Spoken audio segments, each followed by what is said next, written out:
우리는 오늘부터 요한복음을 보려고 합니다. 이 요한복음은 사도 요한이 아주 나이가 많이 들어 연로해서 기록한 책입니다. 이런 복음서는 예수님의 행적, 예수님이 행하신 그 능력, 기적, 예수님의 가르침을 기록한 책이 복음서입니다. 이 요한은 이 요한복음의 이 책을 기록하면서, 복음서를 기록하면서 다른 복음서, 즉 마태, 마가, 누가 그 복음서에 기록되어진 내용과 중복되지 않게 하려고 노력하면서 기록한 책이 바로 이 요한복음입니다.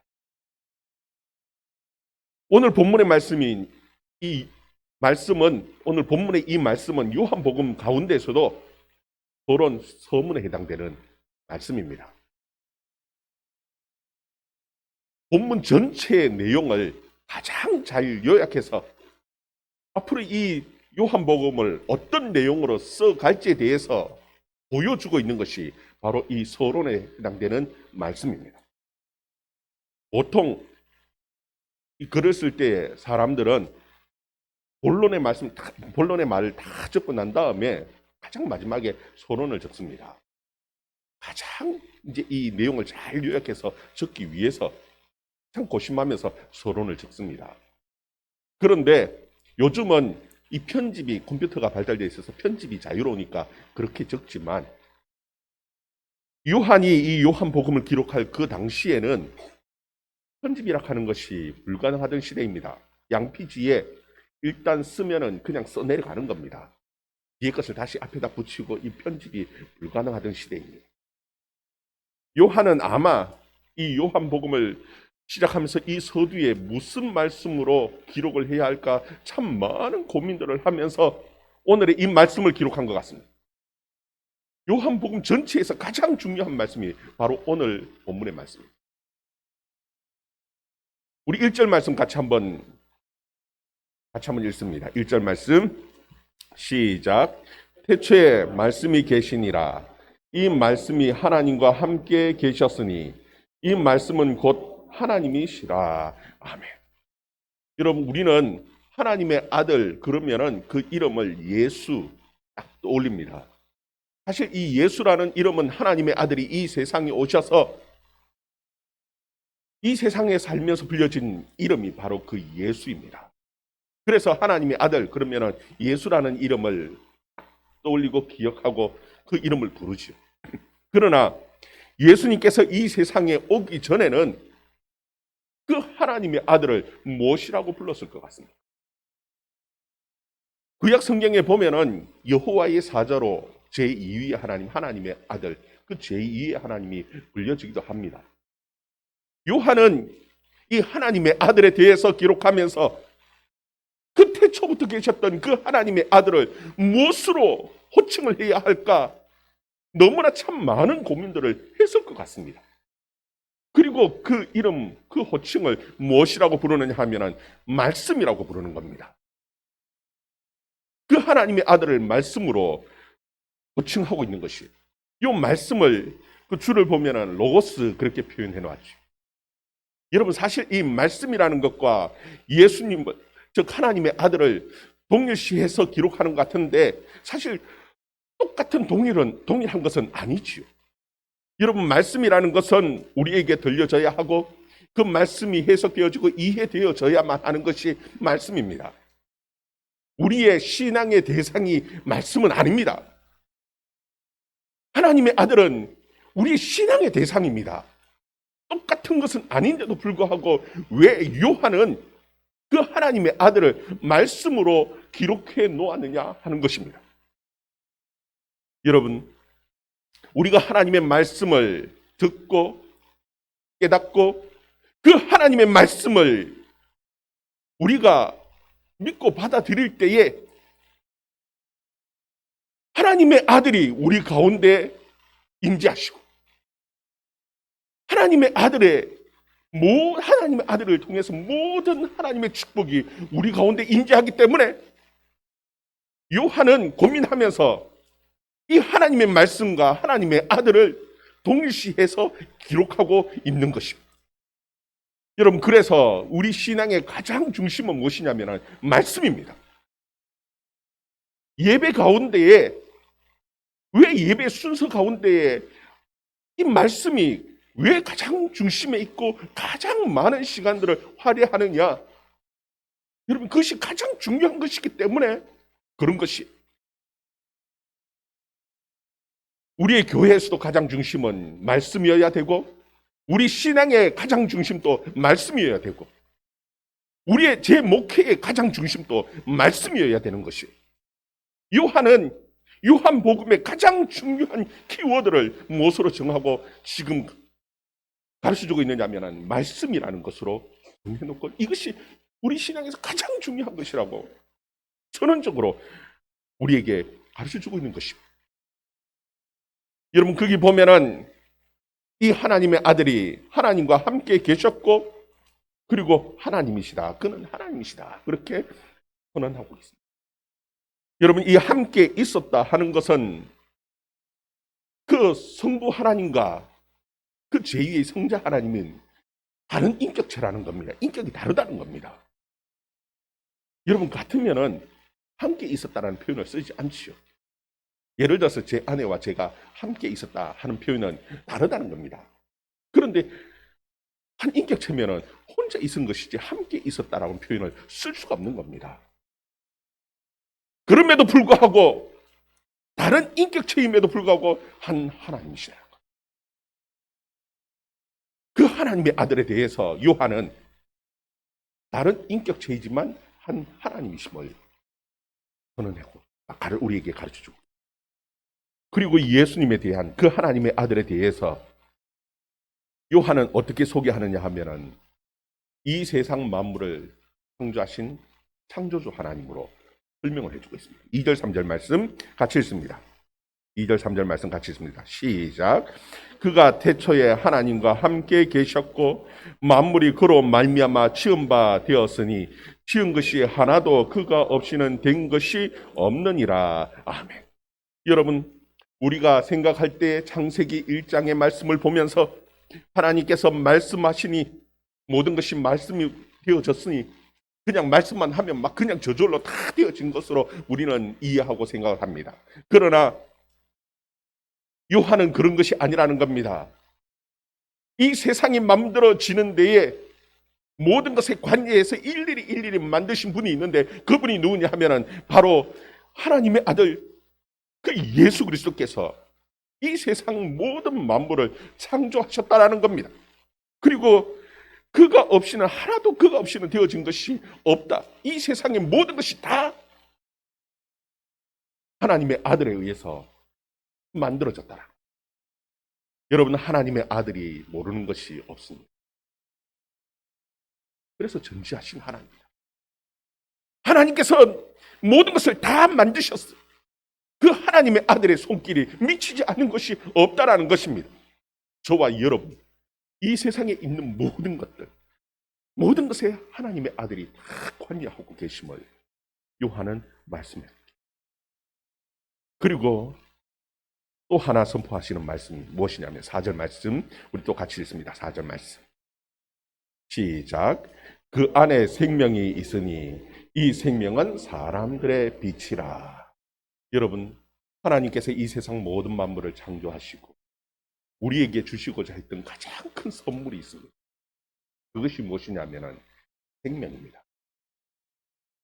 영원한 생명을 우리에게 주시기를 원하셨습니다.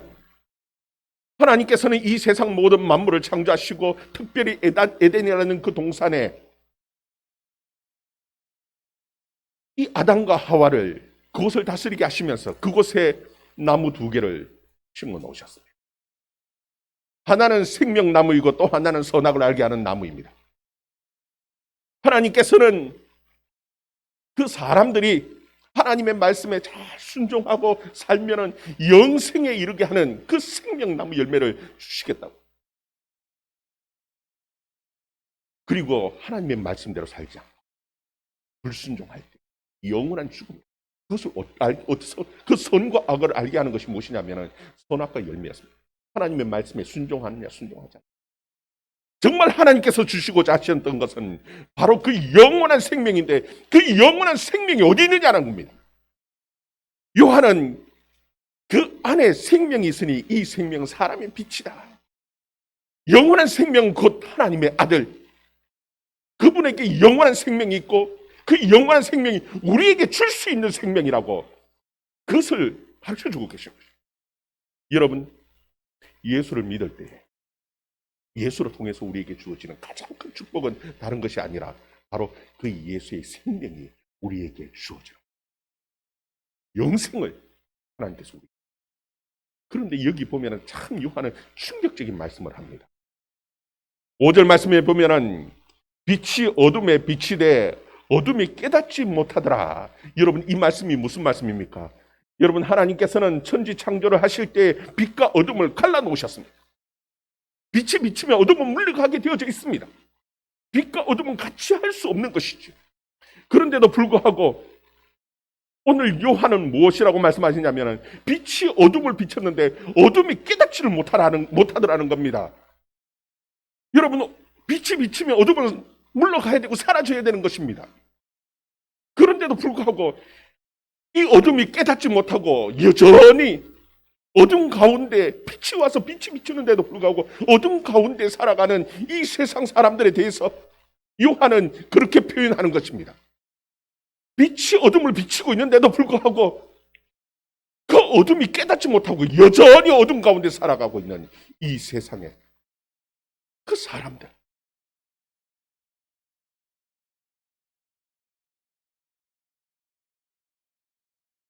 빛이 왔는데도 불구하고 깨닫지를 못하다. 여러분, 빛이 왔다라는 것을 어떻게 증거합니까? 어떻게 알 수 있습니까? 그럼 그것이 말씀입니다. 하나님께서는 세 가지로 통해서 하나님의 아들, 그 빛이 우리 가운데 오셨다라는 것을 증거해 주고 있다라고 요한은 우리에게 가르쳐 주고 있습니다. 그 첫 번째가 무엇이냐? 10절 말씀입니다. 10절에 보면 그가 세상에 계셨으며 세상은 그로 말미암아 지음바 되었으되 세상이 그를 알지 못하더라. 빛 대신 그 하나님의 아들이 이 세상을 만드시고 이 세상 가운데 계시는데도 불구하고 세상은 여전히 그 빛 대신 하나님의 아들을 깨닫지를 못하는 겁니다. 그리고 여전히 어둠의 종노릇하며 어둠에 매여 살고 있다라고 우리에게 가르쳐주고 있습니다. 여러분, 이 세상에 여전히 하나님의 은총이 은혜가 임하고 있습니다. 하나님의 햇빛과 비를 주시면서 하나님이 이 세상을 다스리고 이 세상의 계심을 분명히 보여주고 있는데도 불구하고 세상 사람들은 이 세상은, 이 우주는 그냥 우연히 만들어졌다, 하나님은 계시지 않는다고, 이 세상의 주인이 사람인 것처럼 큰 소리치면서 어리석게 그 빛 대신 하나님의 아들을 믿지를 못하고 깨닫지를 못하고 무시하면서 살아가는 것이, 그것이 이 세상이라는 거예요. 여러분, 그리고 이 세상뿐만이 아니라 또 하나님의 아들을 증거하는 증거가 또 있습니다. 여러분, 그것이 무엇입니까? 11절 말씀. 11절 말씀 같이 읽습니다. 시작. 자기 땅에 오매 자기 백성이 영접하지 아니하였으나. 여러분, 여기 보면은 자기 백성이라고 하는 표현을 쓰고 있습니다. 여러분, 하나님께서 내 백성이라고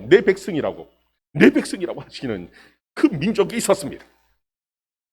누구냐면 이스라엘 백성들입니다. 하나님께서는 이스라엘 백성들을 통해서 하나님을 드러내고 하나님을 이 세상 가운데 나타내기를 원하셨습니다. 여러분, 우리는 가끔씩 그런 얘기를 하는 사람들을 봅니다. 우리의 역사를 배우고 우리의 역사를 알아가는 것만 해도 시간이 없고 바쁜데 무슨 이스라엘의 역사를 배우냐고. 성경책을 펴나 나눠놓고 왜 이스라엘의 역사를 배우고 이스라엘 사람들을 보고 배우느냐고. 이해를 못한다고 하는 사람들이 있습니다. 여러분, 하나님께서는 이 이스라엘 백성들을, 그 자기 백성들을 통해서 하나님 자신을 나타내 보이고 싶으신 것입니다. 하나님께서는 이 이스라엘 역사에 나타난 가운데에 하나님을 나타내시기를 원하시고 계셨던 것입니다. 하나님을 나타내는 가장 중요한 증거는 다른 것이 아니라 바로 이 성경이었습니다. 이 하나님을 나타내는 이 성경의 말씀을 보면서도, 이스라엘 역사 가운데서 일하셨던 그 하나님을 보면서도 사람들은 그 하나님의 아들, 그 하나님의 아들을 깨닫지를 못하다. 여러분, 이것이 너무너무 안타까워. 그리고 가장 마지막에 가장 중요한 또 증거가 있었습니다. 이거는 변명할 수 없는 증거였습니다. 심판대 앞에 섰을 때에 나는 모르는데요. 나는 잘 모르겠네요. 하나님 앞에서 변명할 수 없는 그런 증거를 하나님께서 주셨어요. 그것이 무엇입니까? 6절 7절 말씀 또 같이 읽습니다. 6절 7절 말씀 같이 읽습니다. 시작. 하나님께로부터 보내심을 받은 사람이 있으니 그의 이름은 요한이라. 그가 증언하러 왔으니 곧 빛에 대하여 증언하고 모든 사람이 자기로 말미암아 믿게 하려 함이라. 아멘. 하나님께서는 보내시는 하나님의 사람이 있다라고 말합니다. 여러분, 시대에 따라서 하나님께서 하나님의 선지자를 보내서 하나님의 뜻을 나타내 보였습니다. 하나님의 아들이 어떤 분인지 증거하셨습니다. 특히나 예수님이 오셨던 그 당시에는 요한이라는 그 선지자를 보내서 그 하나님의 아들을 증언하게 했습니다. 요한은 와서 빛에 대해서 증언했고 모든 사람들이 그 요한으로 말미암아 하나님의 아들을 알고 하나님의 아들을 믿고 하나님 앞에 나올 수 있도록 증언하는, 외치는 소리였습니다. 여러분, 오늘날에도 똑같습니다. 하나님께서는 여전히 이 세상 만물 가운데 하나님의 아들을 여전히 나타내 보여주고 계십니다. 여전히 하나님께서는 우리 삶 가운데 하나님의 은총을, 하나님의 은혜를 부어주시는 하나님이십니다. 부인할 수 없도록 하나님께서 우리에게 부어주시는 하나님. 그리고 여전히 오늘날도 이 성경의 말씀을 통해서 하나님이 어떤 분이신지 증거하고 나타내주고 계시는 것입니다. 그것뿐만이 아니라 하나님께서는 오늘날도 이 외치는 소리로 하나님이 보내시는 사람을 통해서 구원의 길을 만들어 가시는 겁니다. 다른 사람이 아니라 바로 요한과 같이 예수 그리스도에 대해서 증언하고 다른 사람에게 예수 그리스도에 대해서 믿게 하기 위해서 저와 여러분을 사용하고 계시기를 원하십니다. 여러분, 우리의 삶에서 가장 중요한 것은 말씀입니다. 말씀을 들음이 없이는 우리의 믿음이라는 것도 생길 수 있습니다. 말씀에 들음이 없으면 하나님의 구원의 역사도 없습니다. 그래서 가장 중요한 것이 말씀입니다. 말씀을 듣고 말씀을 믿을 뿐만 아니라 또한 우리가 나가서 말씀을 전하는 저와 여러분의 삶이 되어줄 수 있기를 주의 이름으로 축원합니다.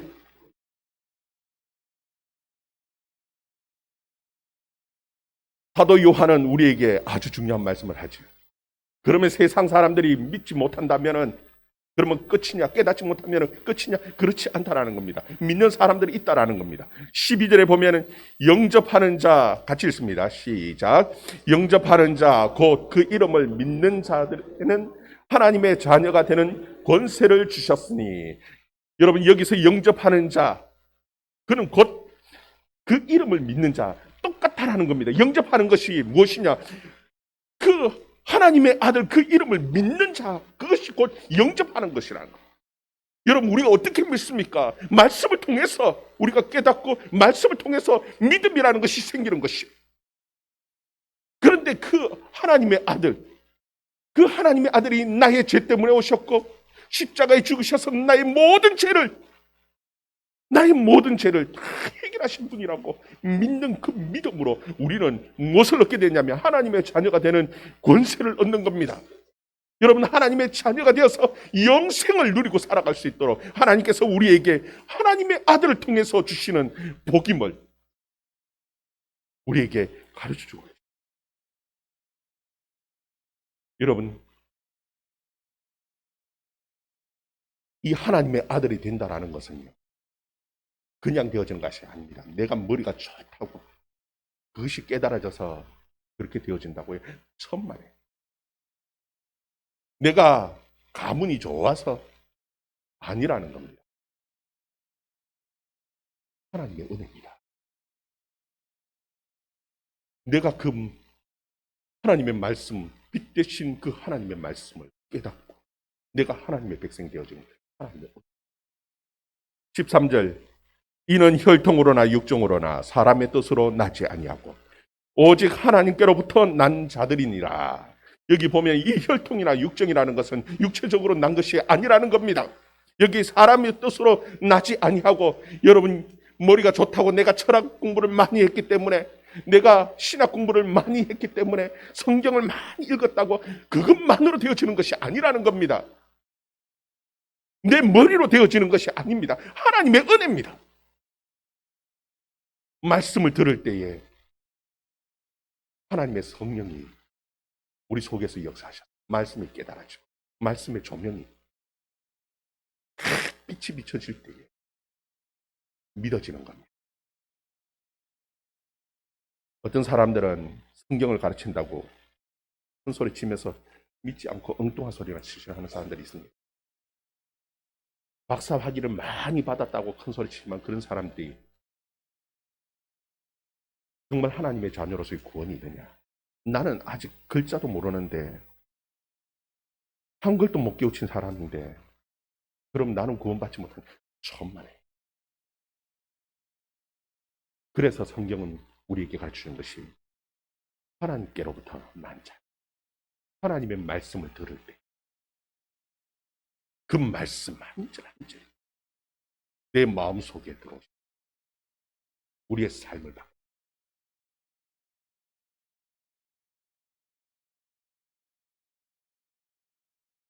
요한은 아주 중요한 말씀으로 결론을 짓고 있습니다. 오늘 말씀의 작은 결론입니다. 14절 말씀 같이 한번 읽습니다. 14절 같이 읽습니다. 시작.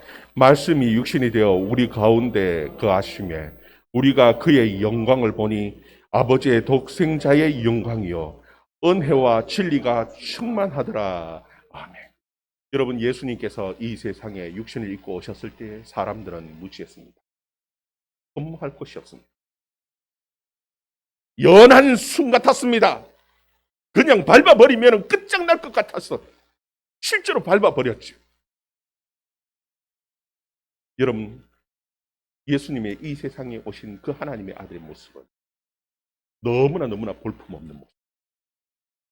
그래서 무시했습니다. 그런데 외모의 모습이 아니라 무엇으로 하나님의 아들임을 깨달았느냐? 그의 말씀. 그 하나님의 아들이 이 세상에 오셔서 전한 그 하나님의 말씀을 들을 때에 사람들은 하나님의 영광을 보고 그 하나님 독생자 예수 그리스도의 영광을 보고 그리고 그 안에 진리와 은혜가 충만한 것을 깨닫고 그를 믿고 그를 영접하는 자들이 생겼다라는 겁니다. 다른 것이 아닙니다. 말씀입니다. 말씀. 믿음은 다른 데서 나는 것이 아닙니다. 말씀입니다. 결국은 하나님의 아들이 이 세상에 오셔서 구원을 이루신 것은 다른 것이 아니라 말씀을 통해서입니다. 그래서 요한은 하나님의 아들을 설명할 때 무엇으로 설명을 하고 있냐면 바로 말씀으로 설명하고 있는 거예요. 여러분, 우리 신앙에서 가장 중심은 말씀입니다. 이 말씀 없이는 아무것도 되어지는 것입니다. 여러분, 빛이 왔는데 빛이 어둠을 비추고 있는데도 불구하고 깨닫지 못하는 사람들이 있습니다. 어떤 사람들인 줄 압니까? 하나는 죽은 사람들입니다. 시체는 아무리 빛을 비춰도 모릅니다. 그리고 또 한 사람은 누구냐면은 잠자는 사람들. 잠자는 사람들은 빛이 어둠을 비추고 있는데도, 이미 빛이 왔는데도 빛이 왔는지 깨닫지를 못합니다. 해가 중천에 떴는데도 여전히 잠자고 있는 사람들은 날이 새는지도 모르지. 어떻게 해야 합니까? 깨워야 합니다. 죽은 영혼들은 어찌할 수 없습니다. 깨워야 합니다. 세례 요한이 와서 한 일이 무엇이냐면은 그 잠자는 영혼들을 깨우는 겁니다. 빛이 왔다라는 겁니다. 빛이 와서 하나님의 아들이 이 세상에 오셔서 우리의 구원의 역사를 이루었다. 그 잠자는 영혼들을 흔들어 깨우는 것이, 그것이 요한의 사명이었습니다. 여러분, 오늘 또한 저와 여러분의 사명 똑같습니다. 우리는 전도 그러면은 너무나 큰 부담을 느끼는데, 다른 것이 아니라 하나님께서는 우리에게 그 잠자고 있는 영혼들을 흔들어 깨우라. 깨워서 이 말씀의 자리에 앉히라는 겁니다. 우리의 구원은, 우리의 믿음은 다른 데서 나는 것이 아니라 말씀을 들으면서 나기 때문에, 말씀의 역사가 없으면 도무지 구원이라는 것은 일어나지 않기 때문에 흔들어 깨워서 말씀의 자리에 데려다 앉혀놓는 것이 저와 여러분의 해야 할 사명이, 하나님께서 우리에게 맡기신 것입니다. 여러분, 이때까지 2년의 이 코로나 시기 때문에 잠자는 영혼들이 너무 많아요. 깊이 오랫동안 잠들었는데 이제는 깨워야 돼요. 이제 잠들지 말고 깨워서 일어나야 될 때라. 밤은 지났다. 흔들어 깨워서 말씀의 자리에 앉힐 수 있기를 바랍니다. 그리고 그 영혼을 다시 살려내는 생명의 역사, 정말 하나님께서 우리에게 주시고자 하는 그 새 생명의 역사들을 만들어내는 그런 귀한 기회가 되어줄 수 있기를 주의 이름으로 축원합니다. 기도하겠습니다.